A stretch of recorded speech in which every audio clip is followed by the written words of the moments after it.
Hello everyone, आप सभी का स्वागत है मेरे यूट्यूब चैनल में। तो आज मैं रीइंकार्नेशन मूवीज़ की बात करने जा रहा हूँ। अगर आप सभी को रीइंकार्नेशन इस वर्ल्ड के बारे में नहीं पता, तो रीइंकार्नेशन का एक्चुअल मीनिंग होता है पिछला जन्म और अगला जन्म, और इसके बीच जो भी होता है इन सबको रीइंकार्नेशन का नाम दिया जाता है। यानी आप पिछले जन्म में जो कर्म या फिर जो काम नहीं कर पाए उसे आप अगले जन्म में पूरा करोगे, इसे रीइंकार्नेशन प्रोसेस कही जाती है। अब यहाँ पर काफ़ी सारे लोग इसे झूठ भी कहेंगे कि रीइंकार्नेशन प्रोसेस होती है नहीं होती है, लेकिन इसके ऊपर काफ़ी सारी मूवीज़ बॉलीवुड ने बनाई है। एंड लिटरली कहो तो हर एक सब्जेक्ट के ऊपर बॉलीवुड मूवीज़ बना रहा है, और रीइंकार्नेशन के ऊपर भी काफ़ी मूवीज़ बन चुकी है। तो आज के इस वीडियो में मैं आपको रीइंकार्नेशन के ऊपर जितनी भी मूवीज़ बनी हैं उन सभी के बारे में बताऊंगा, और बताऊंगा कि आखिर ये मूवीज़ क्यों इतनी हिट है, और उसी के साथ साथ आखिर आज के टाइम पे इस मूवीज़ के ऊपर क्यों कोई इन्वेस्ट नहीं करना चाहता, और इसके पीछे हम इंडियन ऑडियंस और उसी के साथ साथ बॉलीवुड की सबसे बड़ी गलती है। तो वीडियो को एंड तक वॉच करते रहिएगा ताकि आप इस कंप्लीट वीडियो को समझ सके। और अगर आपको वीडियो पसंद आए तो वीडियो को ज़रूर लाइक करिएगा और चैनल को सब्सक्राइब ज़रूर कर दीजिएगा, और उस बेल आइकन को भी प्रेस करिएगा, क्योंकि मैं ऐसे ही मूवीज़ एंड वेब सीरीज़ के रिलेटेड वीडियोस एक चैनल पर अपलोड करता रहता हूँ। So without wasting any time let's start this video. तो इस लिस्ट में हम सबसे पहली मूवी जोड़ेंगे मधुमती को, जो 1958 में रिलीज़ हुई थी। ये एक पैरानॉर्मल रीइंकार्नेशन मूवी है, एंड इस मूवी का जो कंप्लीट सार है वो एक्चुअली एक ऐसे टाइम और ऐसे एरा के ऊपर बेस्ड है जब रीइंकार्नेशन एक पहला ऐसा एक्सपेरिमेंट था। इसमें मेन लीड में हम दिलीप कुमार साहब को देखते हैं। तो इसकी जो कंप्लीट स्टोरी है, इसकी कंप्लीट स्टोरी आनंद नाम के एक कैरेक्टर के इर्द गिर्द घूमती है, जो एक घर लेता है और उस घर में मधुमती नाम के एक लेडी की आत्मा उसे हॉन्ट करती है। अब यहाँ पर मधुमती उसे ये बताती है कि आनंद उसके पिछले जन्म का लवर है, एंड उनके जो फादर थे यानी मधुमती के जो फादर थे वो उनके इस प्यार से काफ़ी खफा थे, इसलिए वो उन दोनों की हत्या करवा देते हैं, जिसकी वजह से मधुमती की आत्मा उसी घर में घूमती है जिस घर में पहले मधुमती रहा करती थी। अब यहाँ पर मधुमती आनंद से ये कहती है कि तुम्हें मेरा अगला जन्म ढूंढना पड़ेगा, और मेरे अगले जन्म के साथ ही तुम्हें मेरे जिन्होंने मेरी हत्या करी उसे तुम्हें मारना पड़ेगा। जिसके बाद आनंद अपने मिशन में लग जाता है, जिसमें उसकी मुलाकात माधवी नाम की एक लड़की से होती है। और माधवी पहले तो आनंद को पहचान नहीं पाती, लेकिन अचानक से आनंद उसे पिछले जन्म की बातें याद करवाता है, जिसकी वजह से उसे सारी बातें याद आती है। और यहाँ पर माधवी और आनंद ये दोनों मधुमती के फादर की हत्या करके उसकी आत्मा को शांति देते हैं, और यहीं पर ये कंप्लीट मूवी ख़त्म होती है। अब यहाँ पर ये मूवी पहला एक्सपेरिमेंट था रीइंकार्नेशन प्रोसेस मूवी के ऊपर, एंड लिटरली कहूँ तो इस मूवी को देखने के बाद काफ़ी मज़ेदार मुझे लगा, क्योंकि यार ये मूवी पैरानॉर्मल भी थी और उसी के साथ साथ एक रीइंकार्नेशन सब्जेक्ट के ऊपर भी बेस्ड थी। एंड सीरियसली कहूँ तो इस मूवी का एक इंग्लिश वर्जन भी रिलीज़ हुआ है हॉलीवुड में। अगर आप सभी ने नहीं देखा है तो फिर देख लीजिए, उसका मुझे नाम तो एक्चुअली याद नहीं, लेकिन मधुमती ये मूवी आप सभी को ज़रूर एक बार वॉच कर लेनी चाहिए अगर आप सभी पैरानॉर्मल और रीइंकार्नेशन जैसी मूवीज़ में इंटरेस्टेड है। तो दूसरे नंबर की मूवी का नाम है करण अर्जुन। इस मूवी को काफ़ी सारे लोग देख चुके होंगे, और 90s के लोग तो इस मूवी के सबसे बड़े फ़ैन भी रह चुके होंगे, क्योंकि इसमें मेन लीड में Shahrukh Khan sir and Salman Khan sir थे। एंड ये मूवी एक काफ़ी हाईएस्ट ग्रोसिंग मूवी थी, और इसके writer director Rakesh Roshan sir थे। अब यहाँ पर ये भी मूवी रीइंकार्नेशन प्रोसेस के ऊपर बेस्ड थी, जिसमें कहानी में हम करण और अर्जुन नाम के दो लोगों को देखते हैं जो अपनी मदर के साथ रहा करते थे। अब यहाँ पर एक ज़मींदार के साथ पंगा होने की वजह से वो ज़मींदार करण अर्जुन को मार डालता है, जिसके बाद उनकी जो मदर थी वो भगवान से ये दुआ मांगती है कि मेरे बच्चे मुझे वापस लौटा दो। जिसके बाद करण अर्जुन का अगला जन्म अलग अलग शहरों में होता है, और यहाँ पर कॉन्सिडेंसेस की वजह से ये दोनों वापस एक साथ मिल जाते हैं और इन्हें अपने पिछले जन्म की बातें याद आती है। और यहाँ पर करण अर्जुन एक साथ मिलकर उस जमींदार को कैसे मारते हैं ये हम करण अर्जुन मूवी में देखते हैं। अब यहाँ पर एक एक्शन पैक मसाला मूवी थी, और उसी के साथ साथ इसमें रीइंकार्नेशन का भी सब्जेक्ट जोड़ा गया था, इसलिए ये मूवी मेरी ऑल टाइम फेवरेट है, क्योंकि यार इसमें एक्शन और उसी के साथ साथ इसके डायलॉग्स काफ़ी ज़बरदस्त है। और अगर आप सभी ने अभी तक करण अर्जुन मूवी को वॉच नहीं किया है तो आप इसे शायद यूट्यूब पे वॉच कर सकते हो, फ्रीली अवेलेबल है। अब बात करते हैं तीसरी मूवी की, जो थी 2007 में रिलीज़ हुई ओम शांति ओम। अब यहाँ पर ये जो मूवी थी ये भी एक हाईएस्ट ग्रोसिंग मूवी थी एंड इसमें मेन लीड में हम शाहरुख खान सर, अर्जुन रामपाल सर और दीपिका पादुकोण मैम को देखते हैं, जिसमें दीपिका पादुकोण मैम की ये फर्स्ट डेब्यू फिल्म थी। अब यहाँ पर ये मूवी एक काफ़ी बढ़िया टॉपिक के ऊपर बेस्ड है एंड इसमें रीइंकार्नेशन का भी काफ़ी बढ़िया तरीके से इस्तेमाल किया गया था।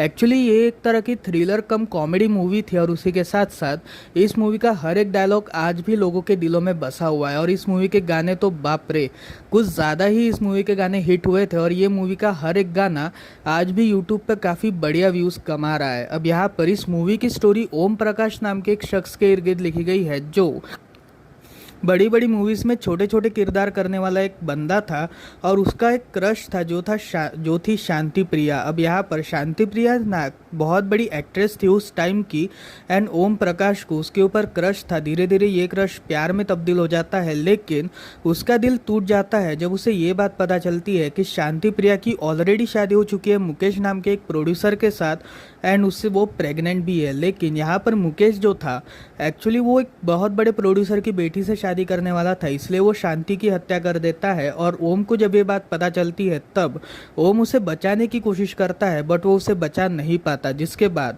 ओम की भी डेथ हो जाती है। और यहाँ पर जिस समय ओम की डेथ होती है उसी समय एक बहुत बड़े एक्टर का बेटा पैदा होता है जिसका नाम था ओम कपूर। अब यहाँ पर ओम कपूर जो था वो अपने पिछले जन्म के कुछ नाइटमेयर्स को अनुभव करता है, क्योंकि वही एक्चुअल में ओम प्रकाश था।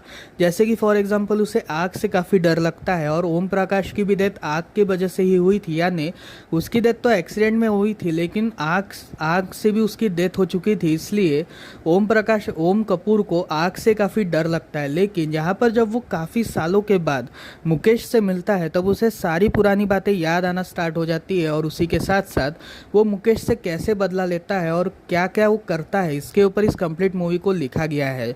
मूवी की स्टोरी काफ़ी बढ़िया थी और उसी के साथ साथ मूवी का थ्रिलर पैक भी काफ़ी ज़बरदस्त था।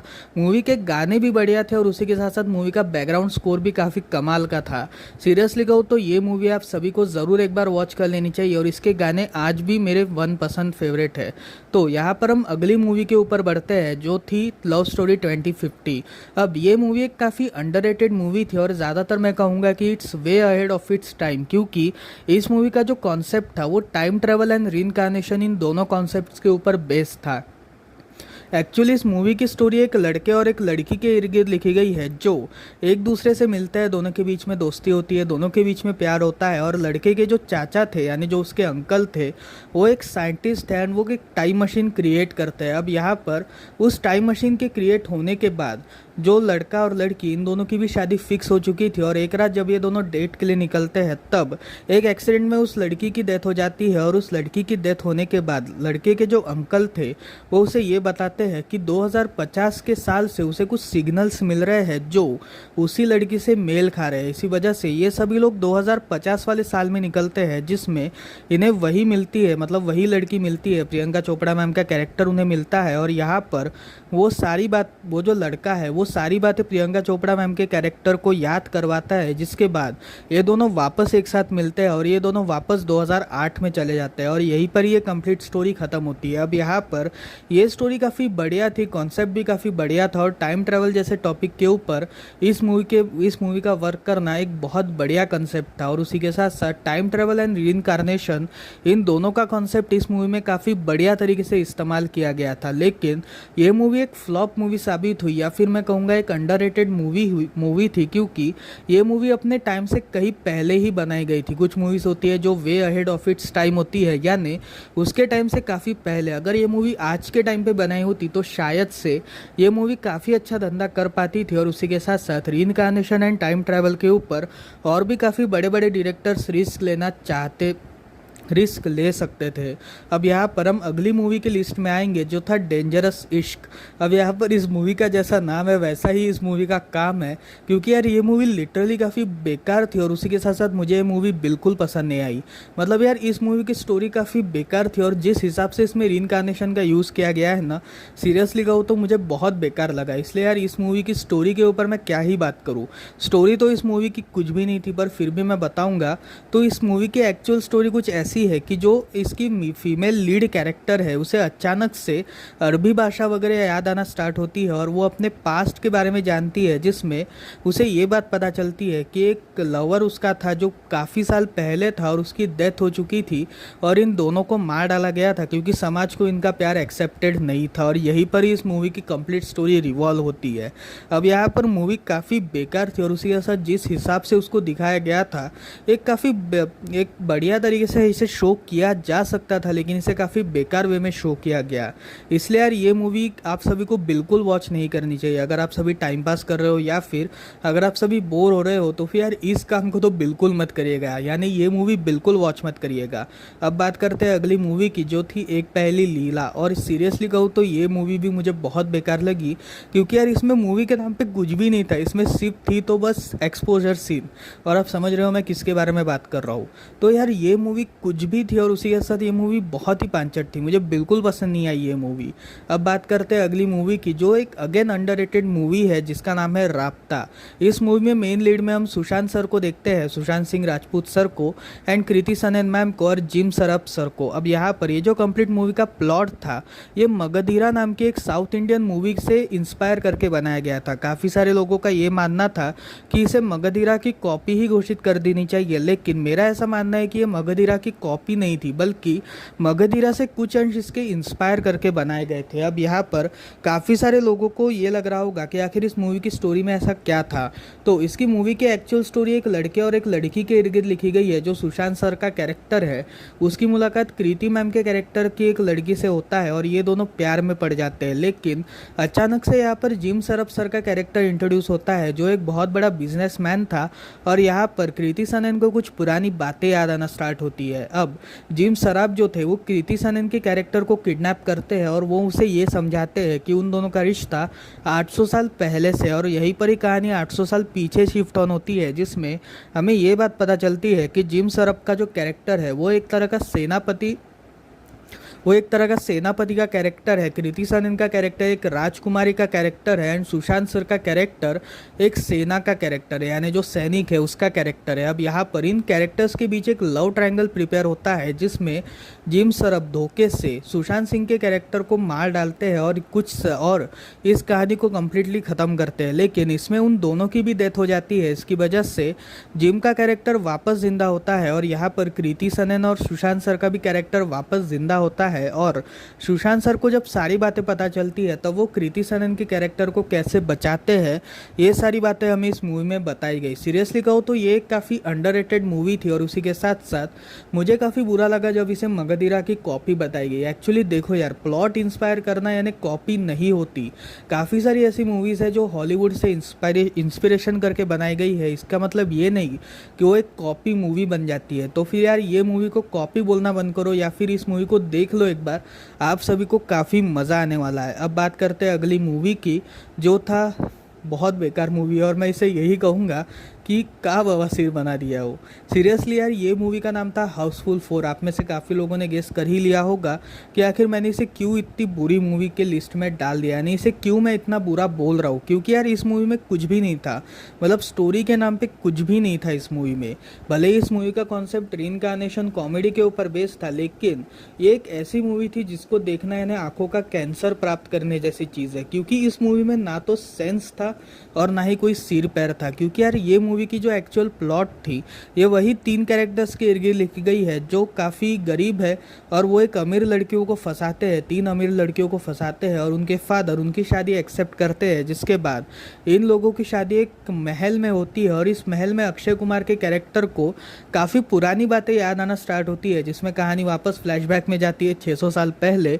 और यहाँ पर हमें दिखाया जाता है कि अक्षय कुमार सर एक प्रिंस है, उसी के साथ साथ ये तीनों लोग अपने अपनी लाइफ जी रहे हैं और यहाँ पर इनकी 600 साल पहले जो मौत हुई थी उस मौत को वापस मतलब उन 600 साल पहले इनकी शादी होते होते रह गई थी, जिसके बाद इन लोगों का वापस जन्म होता है और अपने अपने गर्लफ्रेंड से इनकी मुलाकातें होती है और यहाँ पर ये तीनों लोग शादी करने के लिए रेडी होते हैं। लेकिन यहाँ पर काफ़ी सारे ऐसे प्लॉट ट्विस्ट आते हैं और इन्हीं प्लॉट ट्विस्ट के वजह से ये मूवी काफ़ी बोर कर जाती है और उसी के साथ साथ इस मूवी का कॉन्सेप्ट काफ़ी सेंसलेस साबित होता है।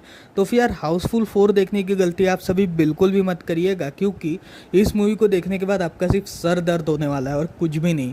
देखो यार, जितने भी अक्षय कुमार सर के फैंस हैं वो प्लीज़ इस बात से ऑफेंड मत हुई है, क्योंकि मैं पर्सनली अक्षय कुमार सर का बहुत बड़ा फ़ैन रह चुका और उनकी काफ़ी सारी मूवीज़ मैं देख चुका हूँ। और उसी के साथ साथ वो अपनी मूवीज़ में एक अलग कॉन्सेप्ट का यूज़ करते हैं और उसी के साथ साथ उनकी मूवीज़ काफ़ी बढ़िया भी होती है। लेकिन इस मूवी की स्टोरी के ऊपर मैं बात कर रहा हूँ जो काफ़ी सेंसलेस थी, और अगर आप देखोगे तो इस मूवी की स्टोरी बहुत बेकार थी। मतलब यार सीरियसली कहूँ तो बहुत ही बेकार। और रीइंकार्नेशन के ऊपर इतना गंदा और इतना भद्दा कॉन्सेप्ट मुझे बिल्कुल भी पसंद नहीं आया। तो फिर यार ये थे कुछ ऐसे लिस्ट जो रीइंकार्नेशन मूवीज़ के ऊपर बेस्ड थे। अब यहाँ पर आगे हमें कौन से रीइंकार्नेशन मूवीज़ दिखने वाली है इसके बारे में तो मुझे कोई क्वाइट आइडिया नहीं है, लेकिन रीइंकार्नेशन मूवीज़ के ऊपर अगर और इन्वेस्टमेंट करी गई तो काफ़ी अच्छा होगा और उसी के साथ साथ ये मूवीज़ को देखना भी काफ़ी बढ़िया रहेगा। मतलब यार आप सभी भी इन मूवीज़ को सपोर्ट करिएगा ताकि रीइंकार्नेशन के ऊपर और भी मूवीज़ निकल पाए। और ये एक्चुअली नया कंसेप्ट है जो हमारे इसमें रिलीज़ हुआ है, इसलिए यार प्लीज़ आप सभी रीइंकार्नेशन मूवीज़ को ज़रूर सपोर्ट करिएगा।